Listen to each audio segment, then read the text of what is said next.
코로나19로 개학이 연기된 지 70일 만에 학생들이 등교를 시작할 것으로 보입니다. 교육부가 지난 4일 순차적 개학 일정을 발표했습니다. 1차로는 고등학교 3학년 학생들이 13일에 개학하며 2차는 20일에 유치원생과 초등학교 1, 2학년, 중학교 3학년과 고등학교 2학년이 등교하며 3차로는 27일에 초등학교 3, 4학년과 중학교 2학년, 고등학교 1학년이 등교합니다. 4차로는 초등학교 5, 6학년과 중학교 1학년이 다음 달 1일 등교할 예정입니다.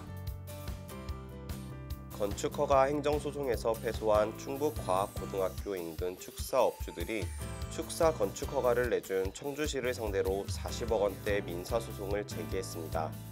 앞서 충북도 행정심판위원회는 지난 2018년 충북과학고 학생 86명이 악취, 소음 등을 이유로 인근 축사업주들을 상대로 낸 건축허가 처분 등 취소 청구해서 인용 결정을 내렸습니다.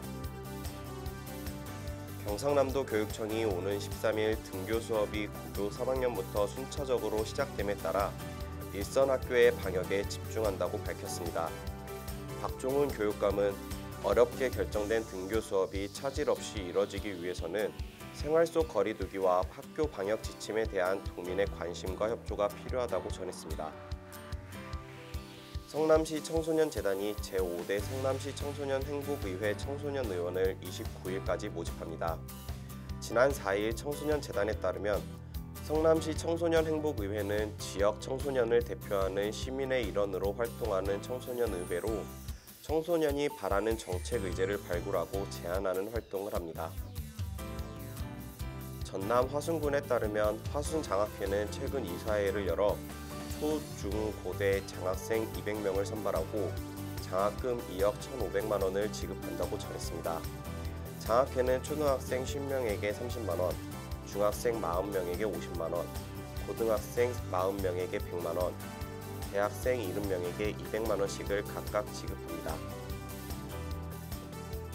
지난 4월 29일부터 5월 1일까지 초등학교 교장협의회가 실시한 대면 계약 관련 긴급 설문조사 결과 대면 계약에 대해 1,507명이 찬성한 것으로 나타났습니다. 경북교육청이 교육부의 학생 감염병 예방 위기 대응 매뉴얼에 따라 교육청 산하 5개 수련원을 이달 둘째 주까지 정규 수련 교실을 운영하지 않는다고 전했습니다. 이에 따라 3월에서 5월까지 수련 교실을 신청했던 학교들이 하반기로 일정을 연기함에 따라 수련원에서는 이에 대한 대책으로 1일형, 1박 2일형 등 다양한 대안 프로그램을 내놓았습니다. 충북도 교육청은 오는 9월 1일자로 정년퇴직, 중임 만료 등의 이유로 교장 결원이 발생하는 도내 32개 학교에서 하반기 교장 공모제를 시행한다고 밝혔습니다. 도교육청은 32개 학교 중 3분의 2 범위 내에서 교장 공모 실시 학교를 지정할 예정으로 이럴 경우 초등 11개교, 중등 11개교 등 총 22개 교에서 교장 공모가 실시될 예정입니다. 대구시 교육청에 따르면 대구중학교에서는 전학년 수학교과 실시간 쌍방향 화상 수업과 2학습터 기반 수업 운영에 1수업 2교사제의 학습 보조 강사가 참여하고 있습니다.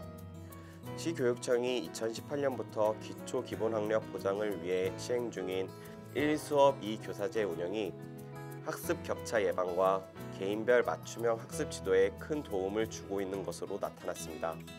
과학기술정보통신부는 가상현실, 증강현실 등 실감 기술이 적용된 교육 콘텐츠를 수업에 활용하는 실감교육 체험학교를 7일부터 모집합니다. VR과 AR을 활용한 실감교육은 학습 내용에 대한 학생들의 몰입도와 이해도를 높여 기존의 문자와 이미지 중심의 교과서 대비 교육 효과를 증진할 것으로 예상됩니다. 권준욱 질병관리본부 중앙방역대책본부 부본부장이 지난 5일 코로나19 정례 브리핑에서 코로나19 전파 가능성을 낮출 수 있는 에어컨 사용 방법을 연구 중이라고 밝혔습니다. 기존 방역 지침상 공기순환식 에어컨 사용을 자제하도록 했으나 올해 여름방학이 짧아져 7월부터 8월까지 찜통 더위에도 등교하는 상황이 예상되자 대책 마련에 나선 것입니다. 서울시 교육청은 지난 5일 코로나19 상황에 대응하기 위해 전환기 학부모 교육을 쌍방향 원격 연수로 실시한다고 밝혔습니다. 전환기 학부모 교육은 초, 중학교 신입생 학부모를 대상으로 매년 진행됐으며 자녀의 학교 적응, 학교 교육에 대한 이해, 자녀와의 소통법 등을 다룹니다. 유은혜 장관은 지난 4일 서울정부청사에서 열린 초중고 특성학교 등교 수업 방안 브리핑에서 등교 수업과 원격 수업 병행 여부는 시도교육청과 단위학교에서 결정하도록 했다고 전했습니다. 이어 유 장관은 중간고사, 기말고사 등 학사 일정도 원칙적으로 학교장 재량인 만큼 각 학교의 결정에 맡길 계획이라고 덧붙였습니다. 문화체육관광부가 사회적 거리두기에서 생활 속 거리두기로 전환됨에 따라 국립중앙박물관, 국립중앙도서관 등 문체부 소속 24개 박물관, 미술관, 도서관 서비스를 부분적으로 정상화한다고 밝혔습니다. 부분 정상화가 적용되는 시설은 국립중앙박물관, 지방박물관 13개, 국립민속박물관, 대한민국 역사박물관, 국립한글박물관, 국립현대미술관 4개, 국립중앙도서관 3개 등입니다. 문화재청이 경북 김천고등학교 본관, 옛과학관 등 2개 건물을 국가문화재로 등록했다고 밝혔습니다.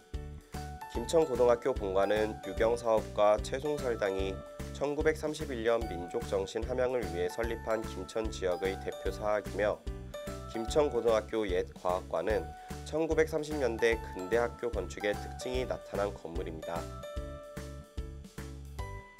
서울시 교육청이 시교육청 산하 교육시설 임차인을 지원하기 위해 코로나19 위기 극복을 위한 공유재산 사용자 상생 지원 방안을 시행합니다. 주요 지원 내용은 6개월간 임대료의 사용료율을 1%로 대폭 인하하고 10월까지 임대료를 납부 유예하는 것입니다. 부산시 교육청은 등교 수업 일정이 확정 발표됨에 따라 학교 현장에서 바로 적용 활용할 수 있는 한눈에 보는 코로나19 감염 예방 매뉴얼을 마련해 각급 학교에 안내하는 등 등교 수업 준비에 만전을 기한다고 전했습니다. 감염 예방 매뉴얼은 등교 전, 등교 시, 등교 후, 학교 급식, 통학버스 등 상황별 대응 방법을 자세히 담고 있습니다. 정부의 등교 수업 방안 브리핑에서 음악 시간과 체육 시간에 마스크를 착용하고 수업이 진행되는지 여부를 묻는 질문에 체육 예술 수업과 관련해서는 학생과 비말 확산 우려가 있는 수업들은 자제하도록 학교에 안내를 했다고 유은혜 교육부 장관이 답했습니다. 교육부와 문화체육관광부가 2020 한복교복 보급 시범 사업을 추진한다고 지난 5일 밝혔습니다. 정부가 공모전을 통해 선정된 한복교복 시제품 디자인 53종을 개발하고 20개 교의 보급 시범 사업을 실시할 예정입니다. 경기도교육청은 당초 오는 12일 시행하려던 4월 전국연합학력평가 일정을 14일로 재조정했다고 밝혔습니다. 14일 시행하는 4월 전국연합학력평가는 전국 고등학교 3학년을 대상으로 경기도교육청이 출제하고 주관합니다.